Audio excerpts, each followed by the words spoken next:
Hello and welcome friends. आज की ये जो वीडियो है वो है टैली प्राइम को लेकर के, ठीक है। और टैली प्राइम के इस सीरीज में हम लोग क्या देखेंगे, टैली प्राइम के सीरीज में एक चीज हम लोग देखेंगे कि नेगेटिव कैश की अगर एंट्री हो गई है तो उसको एडजस्ट कैसे किया जाए, ये काफी ज्यादा इंपॉर्टेंट हो जाता है। तो टैली प्राइम को ओपन कर लेते हैं। यहाँ पर सबसे पहले तो ये टैली प्राइम ओपन हो रहा है, देख सकते हैं। यहाँ पर ये टैली प्राइम का एडिट लॉग वर्जन मैं यूज कर रहा हूँ और इसी पर हम ये काम करके देखेंगे, ठीक है।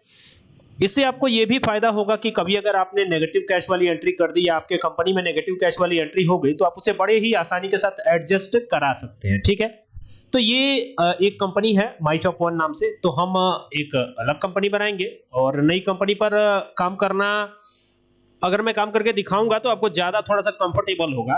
तो यहाँ पर माई कंपनी 3 कर देता हूँ, माई कंपनी 3। ये कंपनी का नाम हो गया, एंटर किया और यहाँ पे न्यू कॉलोनी देवरिया लिख देते हैं। ये हो गया न्यू कॉलोनी देवरिया, ठीक है। और एंटर करिएगा और यहाँ पे यू प्रेस कीजिएगा उत्तर प्रदेश के लिए। तो ये उत्तर प्रदेश हो गया। यहाँ पे 274001 कर दिया, एंटर किया और इसको एक्सेप्ट कराया। तो ये एक्सेप्ट कराने के बाद एक नई विंडो खुलती है। अब ये जो नई विंडो है वो कुछ इस तरीके से आपके सामने आ जाएगी, ठीक है। अब यहाँ पर क्या करना है हमें, यहाँ पर जो आज का मेन सवाल है, यहाँ पे जीएसटी भी हम इनेबल कर ही लेते हैं। तो यहाँ पे यस आप कर लेंगे और यहाँ पे आपके स्टेट का नाम आ जाएगा, रेगुलर जीएसटी फाइल करेंगे, इसको नो ही रखेंगे और यहाँ पे जीएसटीआईएन आपका जो भी बनता हो वो यहाँ पे डाल दीजिएगा। मैंने फिलहाल डमी एक जीएसटीआईएन डाल दिया है और यहाँ पर एंटर करके इसको एक्सेप्ट कराइएगा। ईवे बिल तो बहुत जरूरी होता है, तो ईवे बिल को यस रखा है। और यहाँ पर जो है जीएसटी क्लासिफिकेशन भी कर सकते हैं और यहाँ पे एक चीज दी गई है शो मोर। तो शो मोर पे जाएंगे तो नीचे स्पेसिफाई इन वाउचर भी आएगा। तो वाउचर में स्पेसिफाई करने का भी ऑप्शन है। चलिए फिलहाल स्पेसिफाई करते हैं। हम यहाँ पे स्पेसिफाई कर दिया। 8 अंकों का जो एचएसएन कोड है वो यहाँ पे आएगा। तो ये 8 अंकों का एचएसएन कोड हो गया। डिस्क्रिप्शन डाल करके आगे बढ़िएगा, स्पेसिफाई करिएगा। और यहाँ पे कितना रखेंगे, यहाँ पे सपोज कीजिए हम 18% रख लेते हैं टैक्स, ठीक है। बाकी 50,000 की लिमिट दे दी है। इनवॉइस वैल्यू रख दिया है, एंटर करके। अब देखिए यहाँ पर पेरोल को तो एक्टिवेट ही नहीं करना है, पेरोल को तो हमें चालू ही नहीं करना है, तो यहाँ पे नो रखिएगा। और बाकी यहाँ पर ये मर्चेंट प्रोफाइल, इसको एंटर करके इसको एक्सेप्ट करा लीजिएगा। तो कंपनी हमारी बन गई। अब बिना पैसा के रिसीविंग कराए हमने उधार सामान परचेस कर लिया। तो परचेस वाउचर में इसके लिए जाते हैं हम। तो अब देखेंगे ये परचेस वाउचर हो गया। सप्लायर ने जो इनवॉइस नंबर दिया वो ये है जो मैंने डाल रखा है, देख ही सकते हैं, दिया हुआ है सप्लायर इनवॉइस नंबर, ठीक है। अब एंटर करिएगा और ये सपोज कीजिए कि 1 अप्रैल को ही खरीदारी हो रही है और ये कैश में हो रही है, जबकि सच्चाई ये है कि हमने कोई भी कैश कंपनी में रिसीव नहीं कराया है। ऐसे में आपको यहाँ पर देखिए ये कुछ इस तरीके से हो जाएगा। यहाँ पे रेगुलर रखेंगे और बाकी इनका जीएसटीआईएन जो यहाँ पे आएगा, ठीक है। एंटर कर दीजिएगा। अब यहाँ पे पर्टिकुलर आ रहा है तो इसको सही करने के लिए, मतलब आइटम इनवॉइस बनाना है ना इसको, तो ये जो है यहाँ पर आपको मिलेगा चेंज मोड, क्लिक कर दीजिएगा और यहाँ से आइटम इनवॉइस कर लीजिएगा। आइटम इनवॉइस करते ही एंटर करिएगा। तो ये सारी डिटेल हो गई, सब कुछ बहुत बढ़िया है। एंटर करिएगा, सब कुछ हो चुका है। अब यहाँ पर आते हैं तो यहाँ पर परचेज का लेजर आएगा। तो ये हो गया परचेज का लेजर, ये लिख दिया इस तरीके से परचेज अकाउंट, ठीक है। परचेज का लेजर जब बनाते हैं तो उसका ग्रुप हमेशा परचेज ही होता है, ये तो पता ही है, न जाने कितनी वीडियोस इस पे मैं बना चुका हूं, ठीक है। एंटर करके अगर आप यहाँ पे गुड्स रख लीजिएगा, एंटर कर दीजिएगा। और यहाँ पे अब स्टॉक आइटम की बात करते हैं, ठीक है। तो अल्ट सी कीजिएगा।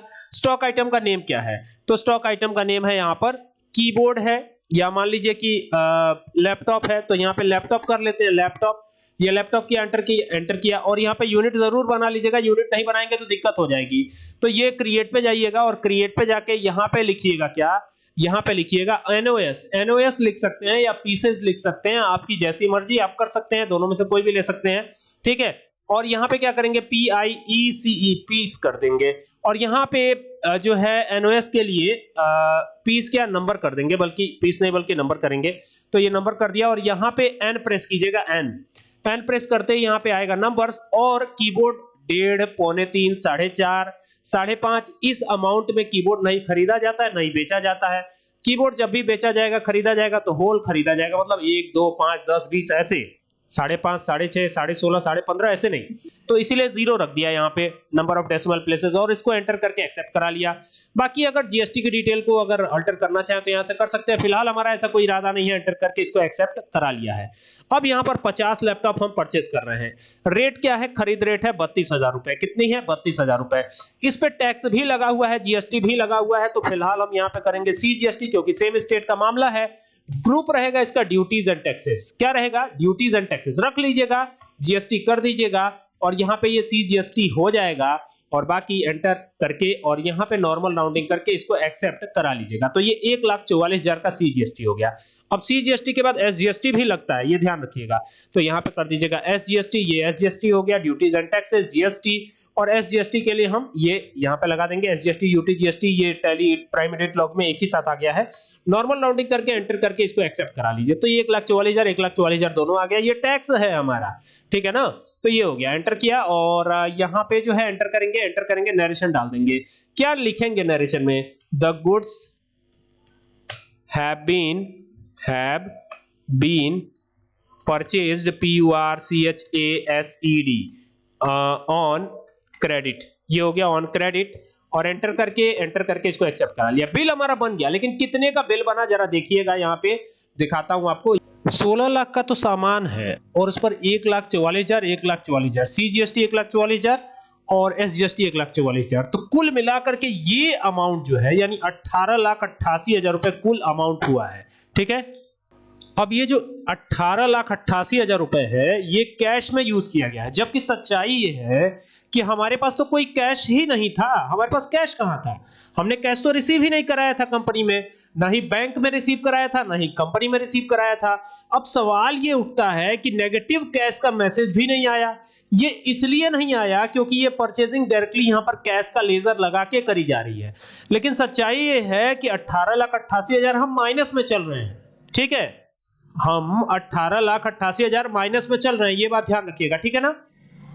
तो जो ये 18,88,000 माइनस में गया, ये कैसे पता चलेगा, तो यहां से पहले तो एस्केप बटन प्रेस करके आप बाहर आ जाइए। आप इसे बैलेंस शीट से भी पता कर सकते हैं, लेकिन चलिए हम चलते हैं सीधा कहां, पेमेंट करने के लिए। ये जो कैश में हमने किया तो पेमेंट तो किया ही नहीं है, तो पेमेंट तो करने की जरूरत ही नहीं है। जब कैश कर दिया तो पेमेंट करना ही नहीं है, तो फिर कैसे पता चलेगा। एक तो तरीका है कि आप बैलेंस शीट में जाइए, बैलेंस शीट में जब जाएंगे तो यहां पर चीजें आपको नजर आएंगी, ठीक है। एक तो कैपिटल अकाउंट, तो कैपिटल अकाउंट तो हमारे पास नील है, यानी पैसा तो हमारे पास नील है, लोन हमारे पास है नहीं। और यहाँ पे करंट एसेट देखिए, ये देखिए, ये डेबिट में क्लोजिंग स्टॉक आपका डेबिट में है, देखिए यहाँ पर ये दिखा रहा है 16 लाख रुपए, तो ये हो जाएगा 18,88,000 रुपए यहाँ पे आ गया। देखिए यहाँ पे क्या आ रहा है, 18 लाख, कुल मिलाकर के कितना हो गया, 18,88,000 रुपए हो गया ना। तो यहाँ पे ये देखिए, ये 16 लाख ये है, और यहां पर जो है आप जब देखेंगे तो ये तो केवल लैपटॉप की प्राइस है ना 16 लाख रुपए, और 2,88,000 रुपए तो हमारा जो लगा है टैक्स लगा है, जो जीएसटी लगा है वो लगा है, तो कुल मिला के हो गया ना। तो ये जो है, अब इसको कैसे हम देखेंगे, जैसे ये तो हमको पता ही नहीं लग रहा है कहीं भी, तो इसके लिए हम एक काम करते हैं, सीधा चलते हैं वाउचर। सबसे आसान तरीका मैं आपको बताता हूं, वाउचर पे जाइएगा और वाउचर पे जाकर के आप रिसिप्ट वाउचर में जाइएगा। रिसिप्ट वाउचर में जैसे ही जाएंगे तो यहां पर कंपनी में लगाया जाने वाला जो पैसा है वो कैपिटल कहलाता है, तो ये कैपिटल हो गया, कैपिटल अकाउंट, और एंटर करिए, इसका ग्रुप कैपिटल अकाउंट रख लीजिएगा, ये ध्यान दीजिएगा, ये कैपिटल अकाउंट रख लिया, एंटर करके इसको एक्सेप्ट कराते हैं, सीधा एक्सेप्ट करा लेते हैं। पैन कार्ड नंबर वगैरह अभी नहीं डालते हैं हम, इसमें 10 लाख रुपए डाल देते हैं, 10 लाख रुपए। अपने कंपनी में कितना डाल रहे हैं, 10 लाख रुपए, तो ये 10,000 लाख 10 लाख, ये 10 लाख रुपए हो गया, और ये कैश में डाल देते हैं, तो ये कैश आ रहा है, ये कैश का लेजर तो बनता ही नहीं है टैली प्राइम में, ठीक है। अब देखिए नीचे आपको क्या शो हो रहा है, 8,88,000 माइनस में जा रहा है। मतलब क्या निकला इसका मतलब ये निकला कि आप 18,88,000 माइनस में थे, 10 लाख रिसीव करा रहे हैं, फिर भी आप 8,88,000 माइनस में जा रहे हैं। तो इसके लिए हम यहां पे पूरा कैश को एडजस्ट करने के लिए 18,88,000 रुपए यहां पे डालेंगे, तो यहां पे 18,88,000 कर देते हैं, ये हो गया 18,88,000, और यहां पे कैश कर देते हैं। अब जब ये करेंगे ना तो ये पूरा कैश एडजस्ट हो जाएगा और आपका कोई भी कैश माइनस में नहीं जाएगा, और सब कुछ एडजस्टमेंट हो गया, ठीक है।